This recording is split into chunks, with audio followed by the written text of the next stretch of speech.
Well, this historically crowded field is posing obstacles for the Democratic contenders. For more on how these new debate rules will impact the field as a whole, let's bring in Caitlin Huey-Burns. She's a CBSN political reporter, and CBS News political correspondent Ed O'Keefe is in our Washington bureau. Ed, I'd like to start with you. Which candidates will feel the impacts of these new debate rules the most? Well, clearly people like Michael Bennet, who seems to be feigning outrage here and can't understand why the rules don't make it easier for him. Look, he's known about this for months, so for him to suggest that these are unfair is silly, because they've been on the books for quite a while, and it was made pretty clear to people as they were starting to run that they had to consider this. It's going to be a real problem for anyone who has struggled to get above 1% in statewide or national polling, and there are several candidates who have that problem, and it's some that you may not necessarily think of. Sitting senators like Bennett, but also people like Kirsten Gillibrand, in some cases Cory Booker, others like some of these governors that are running, Jay Inslee and John Hickenlooper of Colorado, Steve Bullock of Montana. The other challenge, I think the more challenging issue now, is going to be the fundraising threshold. 130,000 donors, you have to have them in at least 20 states, and in each of those 20 states you have to have at least 400 donors each. That's a high bar. It means buying some of these lists that are maintained by various other statewide campaigns or digital fundraising organizations and blasting them as much as you can, and Bennett may have a point there. But to do that and try to meet that fundraising threshold, I think it could conceivably trip up a few of these. Remember, for the first two debates, it's you either get 1% in 3 polls, either statewide polls or national polls, or you meet the fundraising threshold. And in this early round, it's been easier for some of these folks to meet the fundraising threshold than to meet the polling threshold. Going forward, it'll be polling and the fundraising. And that's where I think we may now suddenly see a real divide and a pretty fast winnowing of the field by essentially Labor Day. We may go from 25 to only about a dozen or so, depending on how the rest of the summer transpires. So, Caitlin, Ed brings up this new donor threshold. What does this mean for the campaigns? I imagine there's going to be quite a bit of scrambling as they try to respond. Oh, absolutely. I think I'm already going to prepare my inbox for the flood of fundraising emails we're going to get in addition to the ones we have already. If you look at kind of how the candidates have been operating, having these televised town halls, trying to create moments to stand out, a lot of them are geared towards fundraising in some capacity. Kamala Harris, for example, had a televised town hall last night and then did a fundraising pitch, a video fundraising pitch that she sent out to supporters, sent across social media. So fundraising, grassroots donors have been really at the center and a goal for all of these candidates. The problem is that there are so many candidates, and it actually costs a lot of money to raise money. And so that will be really difficult for some of these lower tier candidates to meet that threshold in the beginning, let alone the higher bar that will be set for the following 2 debates. We do expect that the field will winnow, presumably after the first debate. I think some candidates will look at the field and say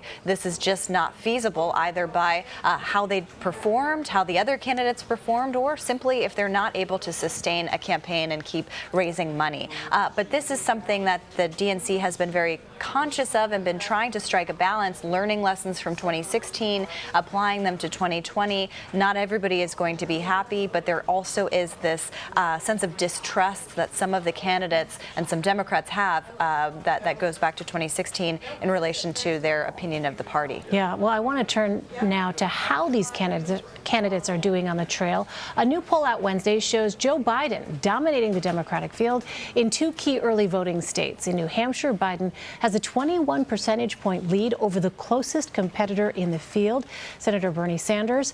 In South Carolina, that gap grows to 27 percentage points. So, Ed, what is Joe Biden doing successfully in these places?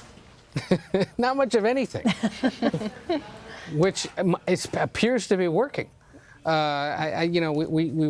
were noting yesterday that he had made his first appearance in Houston, first public campaign appearance in 10 days since his sort of formal launch in Philadelphia. He showed up at a teacher union event yesterday. Today, he was at a closed-door fundraiser in Dallas. He goes to a Memorial Day parade, the longest-running Memorial Day parade in the country, in his native Wilmington, Delaware. His home base of Wilmington, Delaware, tomorrow.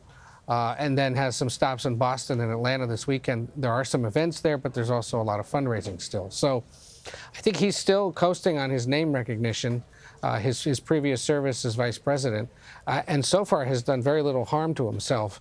That's partly because his campaign has done a good job of keeping him away from us and keeping him in more intimate, sort of scripted settings. He launched an education policy plan yesterday.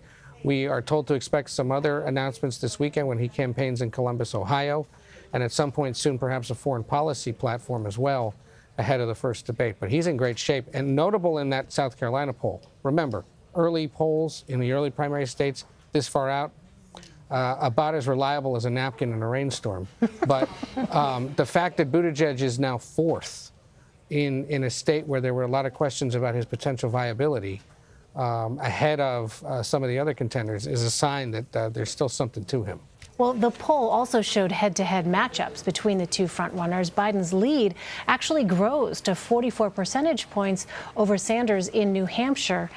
In South Carolina, he's ahead 55 points. So, Caitlin, what could this suggest? Well, it does suggest, at least at these early numbers, that Biden has the potential to consolidate support from a lot of the other candidates, that perhaps he is the second choice for some of these newcomers. There has been this question going into this primary about what kind of party this would be. Is this Bernie Sanders' party when we're talking about issues, Medicare for all, an embrace of a federal minimum wage and other items, or is it purely about electability, something that Biden has been trying to push forward? It's still so early, and we're going to see kind of how this pans out, especially after that first debate. But this does suggest, at least at this point in time, that could be the dynamic that we're looking at. The two men in this race, being in this race and kind of being at the top of most of these polls, I think is a really interesting development, considering that the party has been prizing its diversity, the number of women running, for example, yet they are able to kind of play off each other in different ways, as we've talked about before. Well, meantime, candidate and Congressman Seth Moulton is introducing a plan Tuesday to expand military mental health services. The veteran disclosed he sought treatment himself for post-traumatic stress disorder after his combat tour in Iraq. And Caitlin, I know that you actually spoke to Moulton before he launched his bid. What do you think the impact of a proposal and a personal story like this will be? Well, it certainly separates him from a lot of other candidates. This is a unique field insofar as there are several veterans running, actually. Moulton is one of them, and they have been criticizing Trump for his deferment to Vietnam and talking about their service. So that's an interesting dynamic to watch in this race as well. Moulton sees himself as being able to carve out a niche when it comes to foreign policy and national security, something that Democrats haven't really been talking about in this primary. But I think this also speaks to an opening on generational issues. Moulton is young. I believe he's not quite 40, if he might be 40, but speaking to a generation that grew up in a time of war, coming back, experiencing things like PTSD and other issues, and that need to be addressed. The VA, of course, is going to be an issue as well. And I think this speaks to the personal side of this that could potentially connect with people.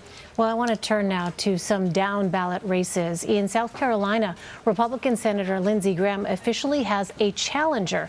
The former chair of the state's Democratic Party, Jamie Harrison, launched his bid Wednesday. Harrison says the South is, quote, on the verge of a renaissance for Democrats. So, Ed, how is he backing up that claim?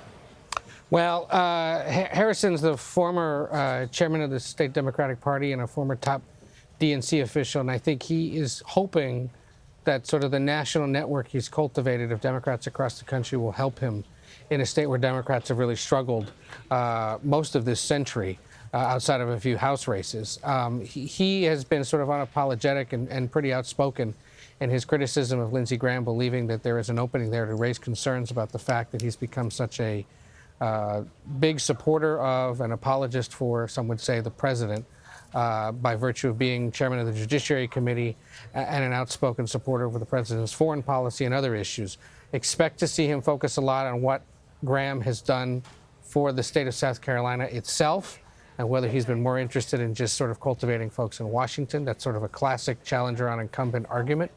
But he is arguing that given the primary and the energy that might build for Democrats early in the year, that he hopefully can have some success later in the year. If you look out several cycles, 4, 8, 12, 16 years from now, there's reason to believe with the way people are moving into the South that maybe South Carolina one day becomes more of a swing state, much like North Carolina to its north and Georgia as well, just nearby.